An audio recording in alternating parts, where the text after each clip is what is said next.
Hey, welcome back to Calc 2. In this lecture, this video lecture, we're going to cover another test for convergence of infinite series. It's called the integral test. It's the only test in section 11.3, and we'll get 11.3 done in just this one lecture. So there are the goals there for you. We're going to state and prove what the integral test is. Try to do as many examples as we can, keeping the video short so you can focus on it. And then I want to show you that the integral test kind of has a special case that gives rise to a very useful family of series that are called p-series. So that'll be towards the end. All right, so here I just took it from your text. We can look at the integral test together. So it looks a little bit intimidating, but it's actually not all that bad. Let's just kind of walk through it. So you have to have some, you're given a series. You'll be given some series a sub n, okay? And then you're going to let f of x be the corresponding function. Remember what I talked about? You just kind of treat n like a continuous variable.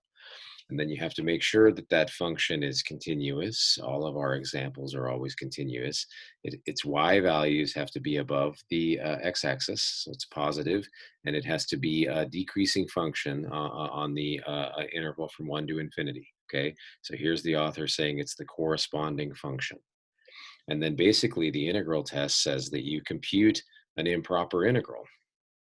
You take that corresponding function and you integrate it from 1 to infinity, like we were doing back in chapter 7. And if that integral converges, then the series converges. And if that integral diverges, then the series diverges, okay? So basically you just take your series, you write down your corresponding function, you compute the integral of it from 1 to infinity, and then whatever the fate of the integral is, that's the fate of the series. So let's try it by an example. I brought the harmonic series. The harmonic series is the sum from 1 to infinity of 1 to n. So the corresponding function is just the function f of x is 1 over x. I just treat n like it's a continuous variable. And that function certainly is continuous and positive decreasing. I drew the graph there for you, just a crude little graph of the function f of x 1 over x. I can see that it's positive. Its values are above the x-axis. It's decreasing towards 0 on 1 to infinity, okay? You can imagine that the number 1 is the number right there. So we got to compute this integral. I wanted to do it from scratch with you guys. We haven't done this for a while. A definite or an improper integral like this, it's really a limit, right? So we're going to take the integral of 1 to x from 1 to b and then let b go to infinity. So the antiderivative of 1 over x is the logarithm. We need to evaluate that from 1 to infinity. So we're going to take the logarithm of b minus the logarithm of 1. The logarithm of 1 is 0. It doesn't matter anyway. The logarithm of b goes to infinity as b goes to infinity.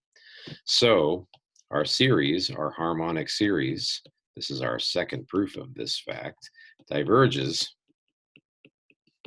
by the integral test. There I am giving it an acronym. I like to give these things acronyms. IT, not information technology, integral test. All right, let's try it again. You can pause that, work at your own pace. I want to get this video short, so I'm just going to work at my pace. Here, let's take a look at the series 1 over n squared. Here, the corresponding function, it's 1 over x squared. That's a non-negative decreasing continuous function. So let's check out its integral. Integral from 1 to infinity, it's a limit. It's a limit. Integral from 1 to b. I'm going to write x to the negative 2 because I'm thinking about that for integration purposes. So the antiderivative of x to the negative 2 is negative x to the negative 1. Got to evaluate that from 1 to b. So that's the limit as b goes to infinity of negative 1 over b minus a negative 1. And I can see that that's equal to 1. So I'm going to say that this series, sum as n goes from 1 to infinity of 1 over n squared, converges by the integral test, right? Because the integral test says that whatever the integral does, the series does. Please note, I'm going to change it to an alarming color. I'm not saying that the sum of that series is equal to 1. The sum of the series and the value of the integral are not equal. It's just that if one of them converges, so does the other one. okay? This series actually sums to a number bigger than 1, but we're not going to worry about that. The sum of a convergent series is a different question. We can talk about that in a separate conversation, but right now all I'm trying to do is decide, does it converge or not? Let's try this again. Practice makes perfect. Here it's the sum of 1 over the square root of n. So this time the corresponding function is 1 over the square root of x. And again, that's a continuous, non-negative decreasing function. So we can take a look at its integral.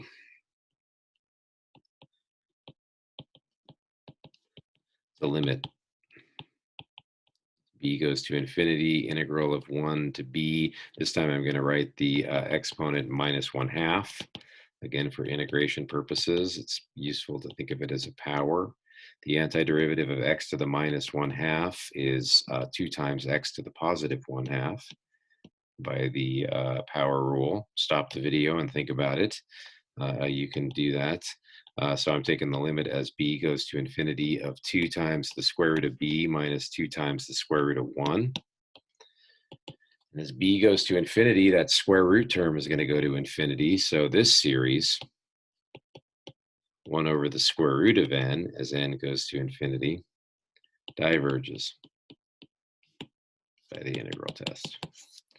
All right, so there's 3 examples. You're going to try some in your activities, and I was looking at kind of powers, but there's going to be other functions, exponential functions.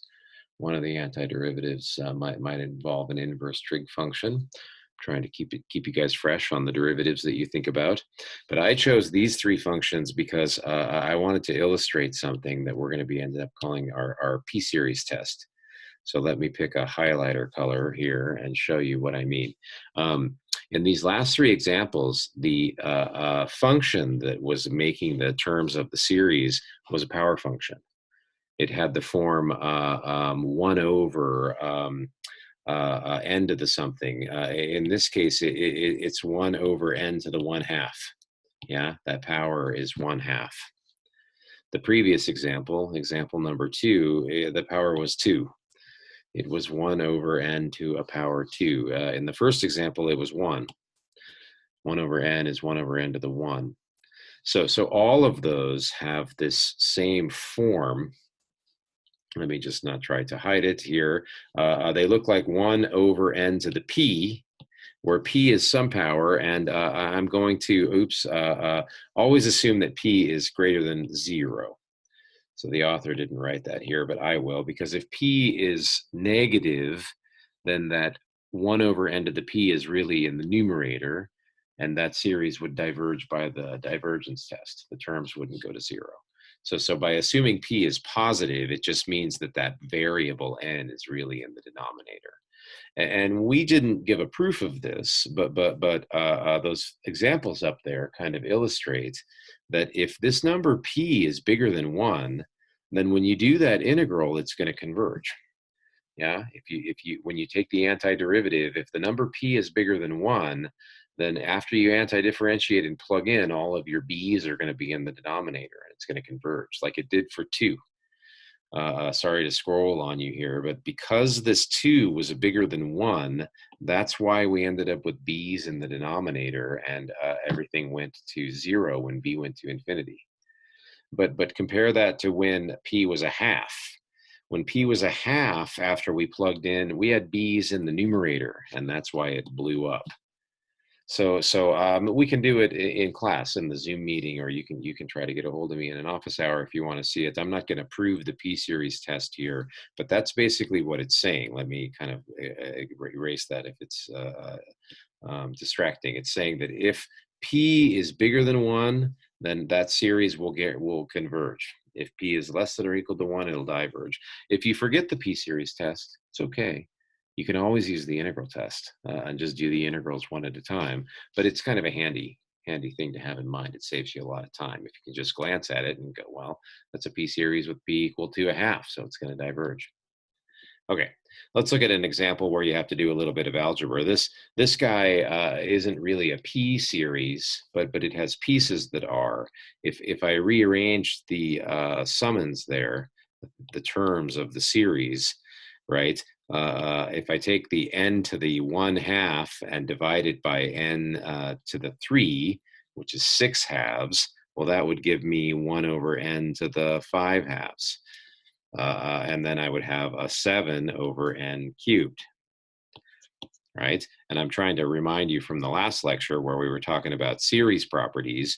If both of these series that I'm writing down right now converge, then their sum converges. Sorry, I can't think and talk at the same time.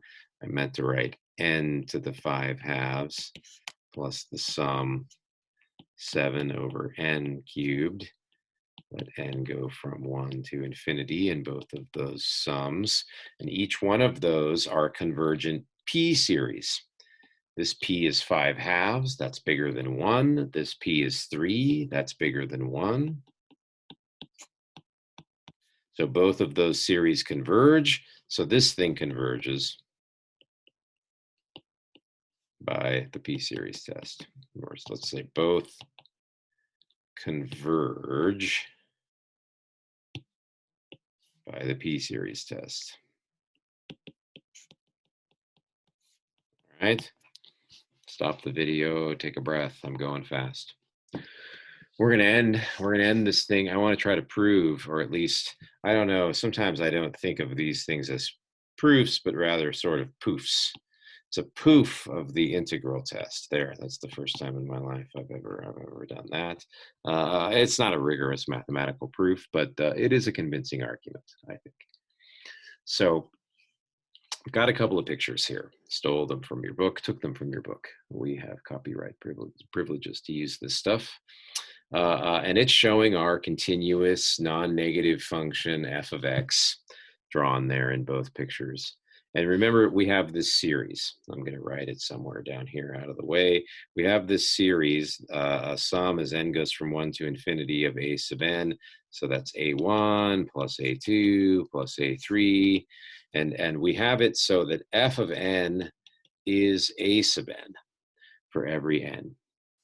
So if you look at, say, this first diagram, let's draw it in blue. This first diagram, it's missing the term a1. There's no a1 in it in figure number 5. But deleting a finite number of terms from the beginning of an infinite sum can't change whether it converges or not. Convergence is about what's happening in the long run, so to speak. So if you look at this sum, well, if you plug in the number 2 into this function, you get a sub 2. And since the width of the interval between 1 and 2, the rectangle that I just kind of outlined in blue, it has area a sub 2. And likewise, the next rectangle has area a sub 3, and so on. So you can interpret this sum, well, minus this first term, as the sum of those areas. So if the integral converges, if the integral from f of x from 1 to infinity is finite, well, then the sum of all of those rectangles is finite. Because, well, the rectangles don't use up some of the area, right? Like any of this area that's under the curve but above the rectangles isn't counted. So if this area is finite under the curve, then certainly a part of it is. So in the integral test, it says, yeah, if that integral converges, then the series converges. That's what the integral test says. The integral converges, the series converges. Likewise, in this one down here, I'm gonna color it in red. Diverging is bad. This has all the rectangles, so we could put A1 back. And the area of this first one, well, its height is A1 and its width is 1, so it's A1. This one has height A2. They all have width 1. So this case, the sum of the area of the rectangles is the sum of the whole series. But look, if that integral diverges, right? There's an infinite amount of area under the curve. Well, then the series has to diverge because the series has more area than the curve does. All right. And that's what the integral test says, is that for functions like this, they're special, non-negative, decreasing to zero functions over the interval from 1 to infinity, or it can start later than 1. That doesn't hurt it. The integral behaves like the series. And then these pictures both kind of show, I'm going to get rid of my decorations to illustrate it. Um, these pictures both kind of show that in the two remaining cases, we wouldn't know anything. Like, look at figure 5 for a second. If you told me that the integral in figure 5 diverged, I wouldn't know anything about the sum of those rectangles, because what you're telling me is that if the area under that curve in figure 5 is infinite, well, maybe the rectangles sum up to something infinite. Maybe they don't. I don't know. You're bounding me above by something that's going to infinity. Likewise, in figure 6, if you told me that the area under the curve is finite, I'd say, great, well, that's great. My series, though, sums up to something that's bigger than that. So maybe my series converges, maybe my series diverges. I don't know. So I wouldn't have any information in those cases. Yeah, good. But if the integral converges, so does the series. If the integral diverges, so does the series. Nice. Okay. Well, thanks for listening, and I'll see you